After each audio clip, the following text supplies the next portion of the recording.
எங்க நான் 3 பேர் இன்னைக்கு ஊருக்கு போயிட்டு வந்துடுறோம், நாளைக்கு வந்துருவோம். நீங்க எங்கிட்டும் சுத்தாம வீட்டுல இருங்க. அம்மா உன்னை பிரிஞ்சு ஒரு நிமிஷம் கூட என்னால இருக்க முடியாது. நான் எப்படிமா ஒரு நாள் ஃபுல்லா இருப்பேன்? செக்கில ஆட்டின சுத்தமான உருட்டு. சரிங்க, நீங்க கஷ்டப்படுவீங்கன்னு அதே உங்களுக்கு பிடிச்ச மட்டன் குழம்பு மீன் எல்லாமே சமைச்சு வச்சிருக்கேன். சாப்பிட்டு நீங்க பேசாம தூங்குங்க. சரிம்மா, பிள்ளைகளை பார்த்து பத்திரமா கூட்டு போயிட்டு வாமா. மிஷியுமா. சரிங்க, போயிட்டு வருங்க.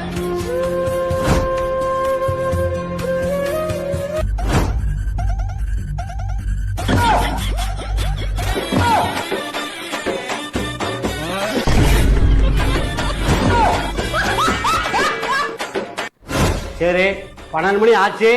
ஆனாலும் போதும், சரக்க வாங்கி ஊத்த வேண்டியதா. கண்ணு உடைக்கிற இல்ல, கண்ணு முழிக்கிற இரவுல தப்பிச்சு போகவும் வழி இல்ல.